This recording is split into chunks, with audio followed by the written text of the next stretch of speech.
Good morning दोस्तों। मैं आप सभी का स्वागत करता हूं अपने YouTube channel caesarean study centre पर।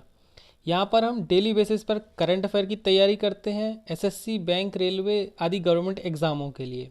तो इस वीडियो को शुरू करने से पहले आपको ये बता दूं, इस वीडियो की पीडीएफ हमारे टेलीग्राम चैनल पर अपलोड कर दी जाती है। टेलीग्राम चैनल पर ज्वाइन करने के लिए आप डिस्क्रिप्शन बॉक्स से लिंक देख सकते हैं। वहाँ से आप टेलीग्राम चैनल पर जाइए, उसको ज्वाइन कीजिए और पीडीएफ भी डाउनलोड करके पढ़िए। तो चलिए आज के करंट अफेयर के इस वीडियो को शुरू करते हैं और देखते हैं कि क्या पहला क्वेश्चन बना हुआ है।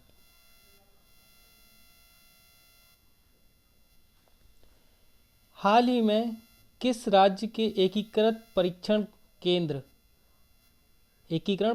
केंद्र रंजचंदीपुर से सॉलिड फ्यूल डक्टेड रैमजेट का सफल उड़ान परीक्षण किया गया है?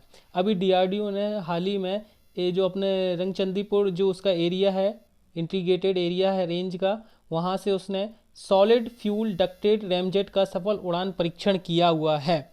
तो वह किस राज्य से किया हुआ है? तो इसका राइट आंसर हो जाएगा ऑप्शन नंबर बी, उड़ीसा से। उड़ीसा से डीआरडीओ ने सॉलिड फ्यूल डक्टेड रैमजेट का सफल परीक्षण किया है। तो आइए इससे जुड़ी जानकारी समझते हैं। ये रैमजेट होता क्या है? ये रैमजेट एक्चुअली एक प्रकार का बूस्टर इंजन है जो मिसाइलों को ताकत देता है। ये देखिए, ये इसकी टेस्टिंग की जा रही है। तो ये टेस्टिंग में ये देख रहा है, तो ये इसको मिसाइलों को क्या बूस्ट कर देगा, उनकी स्पीड को बढ़ा देगा। तो और जानकारी पढ़ते हैं। कुछ दिन पहले भारत में अस्त्र मिसाइल का भी परीक्षण किया हुआ था, तो जिसका जो अगला वर्जन होगा उसमें यही बूस्टर इंजन का उपयोग किया जाएगा। आगे देखते हैं। ओडिशा के चांदीपुर स्थित इंटीग्रेटेड टेस्ट रेंज से आज सॉलिड फ्यूल डक्टेड रैमजेट की मदद से डीआरडीओ ने लंबी दूरी के लिए एयर टू एयर मिसाइल को विकसित करने में मदद मिलेगी। इसकी खास बात क्या है कि यह इसके लगने के बाद मिसाइल काफ़ी तेज़ हो जाएगी, मतलब कि जो जिस स्पीड से जाती थी उससे दुगनी स्पीड से वो मिसाइल जाया करेगी। और इसकी सबसे खास बात क्या है, ये जब मिसाइल में लगेगी तो धुआं भी नहीं करेगी और आवाज़ भी नहीं करेगी, जिससे सामने वाले एरिया में जब ये मिसाइल एंटर करेगी तो उसे पता भी नहीं चलेगा। तो ये इसकी खास बात थी। चलिए नेक्स्ट क्वेश्चन पे बढ़ते हैं। हाल ही में किस देश ने कम लागत वाले ऑप्टिकल स्पेक्ट्रोग्राफ को डिज़ाइन और विकसित किया हुआ है? तो ये अभी देखना है इनमें से किस देश में से अभी ऑप्टिकल स्पेक्ट्रोग्राफ को डिज़ाइन और विकसित किया गया है। तो इसका राइट आंसर क्या होगा? Option number D, Bharat. Bharat ने अभी सबसे कम लागत में ऑप्टिकल स्पेक्ट्रोग्राफ को डिज़ाइन और विकसित कर लिया है। तो ये जानकारी समझते हैं कि ऑप्टिकल और स्पेक्ट्रोग्राफ का होता क्या है।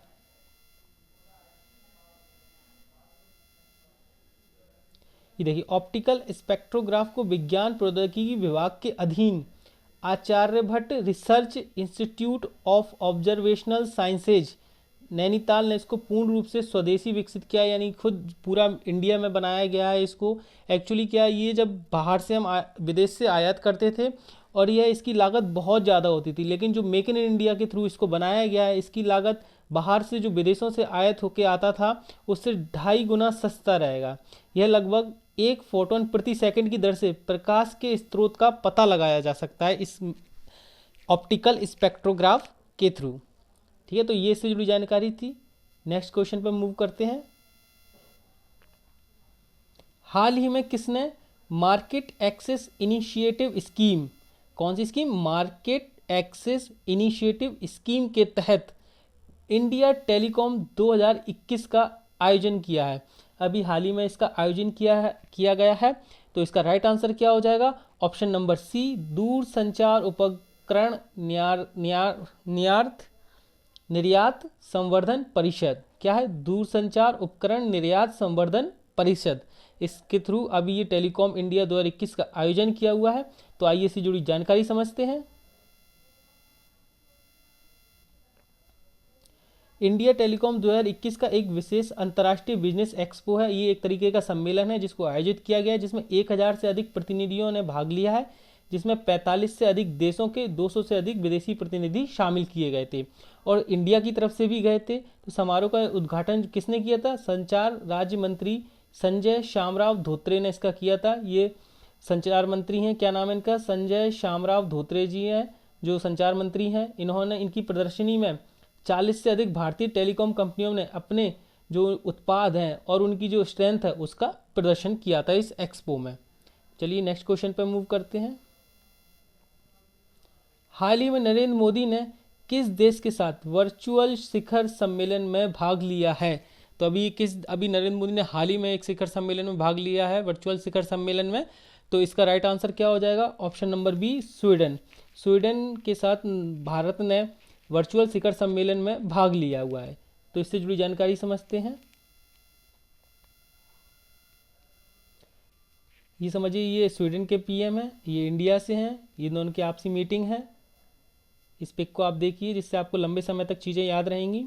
और इससे जुड़ी जानकारी समझते हैं। वर्चुअल समिट का आयोजन क्षेत्रीय और वैश्विक मुद्दों पर विचार का आदान प्रदान करने और दोनों देशों के बीच द्विपक्षीय संबंध पर चर्चा करने के लिए किया गया था। जैसे कि क्षेत्रीय विचार कैसे, जो स्वीडन में जो उनके क्षेत्रीय मामले हैं और इंडिया के जो क्षेत्र के अंदर जो वर्क होता है वो सबके विचार होते हैं। और वैश्विक मुद्दे जैसे अभी कोविड-19 हो गया या रक्षा का विषय हो गया, तो इन पर ये चर्चा की गई थी इस मीटिंग में। तो यहाँ पर स्वीडन की बात हुई है। तो देख लेते हैं स्वीडन के वर्तमान पीएम कौन है? स्टीफन लोफवेन है। राजधानी क्या है? स्टॉकहोम है। मुद्रा क्या है? क्रोना है। तो ये सारी आपको जानकारी याद रखनी है। चलिए नेक्स्ट क्वेश्चन पर मूव करते हैं। लेकिन मूव करने से पहले दोस्तों, मैं इस वीडियो पर 30 लाइक का टारगेट रखता हूं। दोस्तों आप कंप्लीट करा दीजिए, कंप्लीट नहीं हो रहे हैं ये। जब तक कि टारगेट कंप्लीट नहीं होगा मैं आगे लाइक का नहीं रखूंगा। आप प्लीज़ इसको 30 लाइक का टारगेट कंप्लीट कीजिए, जिससे मेरे को भी मोटिवेशन मिलेगा। और आपके लिए तो वीडियो आ ही रही है, तो आपको तो पढ़ने में आप मन लगाइए और साथ साथ लाइक भी कर दीजिए। जिससे 30 लाख का टारगेट कंप्लीट होगा, मुझे मोटिवेशन मिलेगा, मैं और ऐसी डेली बेसिस पे वीडियो लाते रहूँगा। चलिए आप इसको 30 लाख को कंप्लीट करा दीजिए। नेक्स्ट क्वेश्चन की तरफ मूव करते हैं। हाल ही में भारतीय सेना ने वेतन खाते संभालने के लिए किस बैंक के साथ साझेदारी की है? अभी जो भारतीय सेना है, इंडियन आर्मी है, उन्होंने बैंक के खाते संभालने के लिए एक बैंक के साथ साझेदारी की है। तो वो कौन सी बैंक है? इसका राइट आंसर हो जाएगा option number A, Kotak Mahindra bank. Kotak Mahindra के साथ भारतीय सेना ने अभी हाल ही में एक साझेदारी की हुई है वेतन खाते से संबंधित। तो वो जानकारी समझते हैं।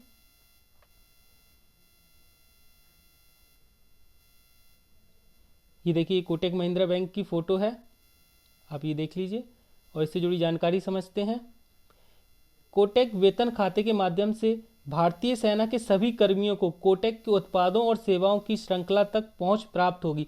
मतलब कि जो भी उसकी इंटरनेट बैंकिंग है, जो भी एटीएम सेवा है, एटीएम कार्ड को ब्लॉक कराने के लिए या एसएमएस सेवा, वो सारी उन तक पहुंच जाएगी। इसके साथ साथ ही वेतन खाता सेना के कर्मियों के लिए व्यक्तिगत दुर्घटना बीमा कवर भी देगा, जिससे आप अगर दुर्घटनाग्रस्त हो जाते हैं तो आप उसके लिए क्लेम कर सकते हैं और आपके जो इलाज के लिए पैसा होगा वो कोटक महिंद्रा के थ्रू आपको मिल जाएगा। इसके साथ साथ एक और बेनिफिट भी दिया है कि कुल या आंशिक स्थायी विकलांगता के लिए आकस्मिक मृत्यु को भी कवर देता है। यदि कोई व्यक्ति विकलांग या अस्थायी रूप से, आंशिक रूप से और उसकी अचानक मृत्यु हो जाती तो वह उसका भी कवर देता है। और साथ साथ दुर्घटना दावा करने पर अगर आपने इस पर क्लेम किया है तो आपके जो अगर बच्चे होंगे 22 वर्ष से कम होंगे तो उनके लिए बच्चों के लिए अतिरिक्त शिक्षा का भी लाभ ये प्रदान करेगा। ये इससे जुड़ी जानकारी थी। तो कोटक महिंद्रा बैंक की बात हुई तो उसके सीईओ कौन है? उदय कोटक हैं, कोटक महिंद्रा बैंक के सीईओ। स्थापना कब हुई थी? 2003 में इसकी स्थापना हुई है। मुख्यालय कहाँ है? मुंबई महाराष्ट्र में। इसकी टैगलाइन क्या है? Let's make money simple. सबसे इंपॉर्टेंट बात इस क्वेश्चन में, एक तो ये क्वेश्चन खुद ही है और दूसरा इसकी टैगलाइन है कोटक महिंद्रा बैंक की क्या है? Let's make money simple. इसको आपको अच्छे से याद रखना है। टैगलाइन काफ़ी बार पूछी जाती है पेपरों में। चलिए नेक्स्ट क्वेश्चन पर मूव करते हैं। हाल ही में किस इंश्योरेंस कंपनी ने बिजनेस किस्त सुरक्षा कवर लॉन्च किया है? अभी एक इंश्योरेंस कंपनी है जिसके थ्रू बिजनेस शिक्षा कवर किस्त सुरक्षा कवर लॉन्च किया हुआ है। तो वह कौन सी इंश्योरेंस कंपनी है? तो इसका राइट आंसर हो जाएगा option number D, HDFC Ergo General Insurance. HDFC Ergo General Insurance company के थ्रू बिजनेस किस्त सुरक्षा कवर को भी लॉन्च किया गया है। तो ये बिजनेस किस्त सुरक्षा कवर है क्या, इस चीज़ को हम समझते हैं। यह कवर किसी भी तबाही या प्राकृतिक आपदा के आने पर माइक्रो फाइनेंस इंस्टीट्यूशन वित्तीय संस्थाओं और बैंकों की बैलेंस शीट की सुरक्षा के उद्देश्य से लॉन्च किया गया है। इसका मतलब ये है कि जो जब भी बाढ़ आती है या भूकंप आता है तो जो भी हमारे वित्तीय संस्थान होते हैं, जो फाइनेंशियल इंस्टीट्यूट होते हैं और बैंक होते हैं, उनको भारी नुकसान होता है, उनके जो डाटा कलेक्ट होता है तो वो बेकार हो जाता है, खो जाता है, ख़राब हो जाता है। तो उसके लिए जो उन्होंने लोन लिया होता है तो उसकी किस्त के लिए जो लॉन्च किया गया, किस्त को मेंटेन करने के लिए ये कवर लॉन्च किया गया है HDFC इर्गो की तरफ से। तो ये कवर इससे संबंधित था। तो आइए HDFC इर्गो की बात हुई तो इसकी हम जानकारी समझते हैं। इसके CEO कौन है? रितेश कुमार इसके CEO हैं HDFC इर्गो के। मुख्यालय कहाँ है? मुंबई में है। इसकी स्थापना कब हुई थी? 2002 में इसकी स्थापना हुई थी। तो ये था इस क्वेश्चन से रिलेटेड। नेक्स्ट क्वेश्चन पर मूव करते हैं। दोस्तों, जैसा कि मैं पिछले दिन के करंट अफेयर से जुड़े 2 क्वेश्चन डेली अपने आज के करंट अफेयर के वीडियो में पूछता हूं, जिससे आपको साथ साथ पिछले दिन का करंट अफेयर भी याद बना रहे, आपकी पढ़ाई में आसानी हो। तो आज के दिन का करंट अफेयर का पिछले दिन से जुड़ा हुआ पहला क्वेश्चन क्या बनता है? पहला क्वेश्चन ये है, भारत ने किस देश के साथ ब्रह्मोस मिसाइल के साथ अन्य रक्षा उपकरण के लिए समझौता किया है? तो ये आपको देश बताना है। मैंने इसको पिछले वीडियो में अच्छे से समझाया था। आपने अगर नहीं देखा है तो उस वीडियो को देखिए, अच्छे से उस दिन के करंट अफेयर को समझिए और वापस से आकर के इस वीडियो पर क्वेश्चन का कमेंट में आंसर कीजिए। तो चलिए नेक्स्ट क्वेश्चन देखते हैं। इसका दूसरा क्वेश्चन क्या है? दूसरा क्वेश्चन क्या बना हुआ है? हाल ही में सरकार द्वारा हाल ही में चलाया गया कैच द रेन नामक देशव्यापी अभियान किससे संबंधित है? तो ये आपको बताना है। इस क्वेश्चन को भी मैंने अपने पिछले वीडियो में अच्छे से समझाया था। तो आप इसको देखिए, वापस यहाँ आइए और कमेंट बॉक्स में इसका आंसर दीजिए और डेली रूटीन की तरह से एक आप अपना टारगेट बना के चलिए और वीडियो को देखिए, याद करिए, लंबे समय तक रिवीजन करते रहिए बार बार, जिससे आपको याद बनी रहें चीज़ें। चलिए वापस आते हैं आज के करंट अफेयर के क्वेश्चन पर। में किसको राजस्व सचिव का प्रभार दिया गया है? अभी हाल ही में ऐसे कौन से पर्सन है जिसको राजस्व सचिव का प्रभार दिया गया है? तो इसका राइट आंसर हो जाएगा option number C, Tarun Bajaj. Bajaj को अभी हाल ही में राजस्व सचिव का प्रभार दिया हुआ है। तो इसकी जुड़ी जानकारी समझते हैं।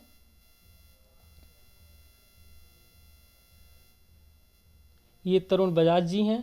केंद्र के वित्त सचिव अजय भूषण पांडे को विस्तार नहीं देने का फैसला किया सरकार ने, जिसके चलते अब तरुण बजाज अजय भूषण पांडे का स्थान लेंगे। मतलब कि अजय भूषण पांडे इस वक्त इस पोस्ट पर थे, लेकिन अब इनकी जगह किसको बना दिया गया है? तरुण बजाज को बना दिया गया है। ऐसा क्यों? क्योंकि सरकार ने अजय भूषण पांडे का जो टेन्योर पीरियड था उसको आगे एक्सटेंड नहीं किया है, जिसके चलते अब उन्हें अपने पद का इस्तीफा देना पड़ेगा, अपना पद छोड़ना पड़ेगा। अब उसको तरुण बजाज को उस पद को संभालना रहेगा। तो ये इससे जुड़ी जानकारी थी। नेक्स्ट क्वेश्चन पर मूव करते हैं।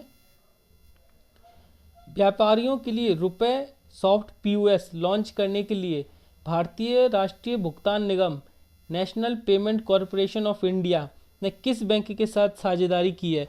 जो बिजनेसमैन होते हैं उनके लिए रुपए सॉफ्ट POS एक स्कीम है जो लॉन्च की गई है। किसकी तरफ से? भारतीय राष्ट्रीय भुगतान निगम National Payment Corporation of India NPCI की तरफ से उसने एक बैंक के साथ साझेदारी की है। तो उस बैंक कौन सी है?